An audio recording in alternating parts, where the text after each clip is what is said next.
Hi friends, எல்லாருக்கும் வணக்கம். Welcome to my home veg kitchen. இன்றைக்கி நம்ம வீடியோவில் கத்திரிக்காய் வச்சு ஒரு அருமையான சைட் டிஷ் ரெசிபி தான் பார்க்க போகிறோம். இது ஒரு டிஃப்ரெண்ட்டான ரெசிபிங்க, உங்களுக்கு ரொம்ப பிடிக்கும். அதனால் வீடியோவை கடைசி வரைக்கும் ஸ்கிப் பண்ணாமல் பாருங்கள். லைக் பண்ணுங்கள், ஷேர் பண்ணுங்கள். அப்படியே நம்ம மை ஹோம் வெஜ் கிச்சன் சேனலை சப்ஸ்கிரைப் பண்ணி சப்போர்ட் பண்ணுங்கள். தொடர்ந்து வீடியோவில் பார்க்கலாம். இப்போ கத்திரிக்காவை இந்த மாதிரி பொடி பொடியாக நறுக்கி தண்ணியில் போட்டிருக்கேன். நல்லா கருக்காமல் இருக்கும். இப்போ நான் வேறு ஒரு வாணலி வச்சுருக்கேன். இதில் 100 கிராம் பைத்தம்பருப்பு சேர்த்துக்கிறேன். இதோட தேவையான தண்ணி விட்டு நல்லா வேக வச்சிடலாம். பருப்பு குழையக்கூடாது, நல்லா வேகணும். அதை நான் குக்கரில் வைக்கல, டைரெக்டாகவே வைக்கிறேன். இப்போ ஒரு மூடி போட்டு மூடி வச்சிடலாம். இப்போ ஒரு கடாயில் கொஞ்சமாக தேங்காய் எண்ணெய் சேர்த்துட்டுருக்கேன்.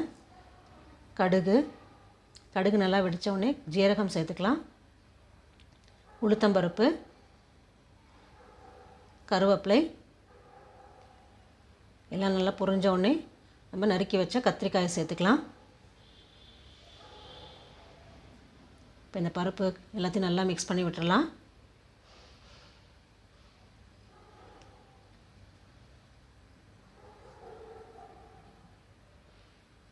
மஞ்சள் பொடி சேர்த்துக்கிறேன்.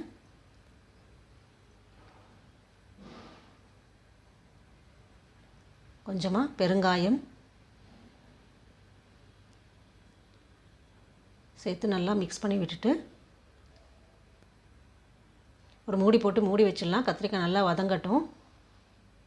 இப்போ நான் பருப்பு வச்சுருந்தோம் இல்லையா, பருப்பு நல்லா வெந்திருக்கு, குழையலை. டைரெக்டாக வச்சதுனால தான் பருப்பு நல்லா வெந்திருக்கு. இப்போ குக்கரில் வச்சோன்னா குழஞ்சிரும்.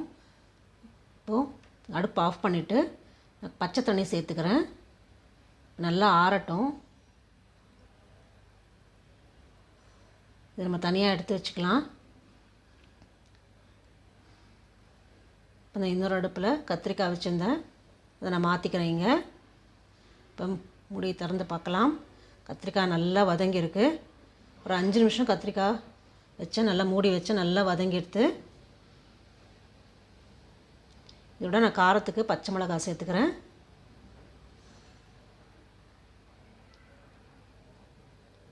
இந்த டிஷ்ஷுக்கு தேவையான அளவு உப்பு சேர்த்து நல்லா மிக்ஸ் பண்ணி விட்டுறலாம்.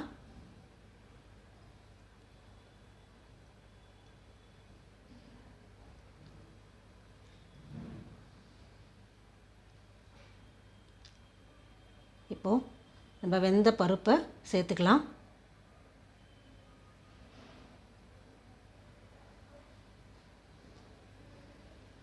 இதோட துருவின தேங்காய் ஒரு கப் சேர்த்துக்கலாம்.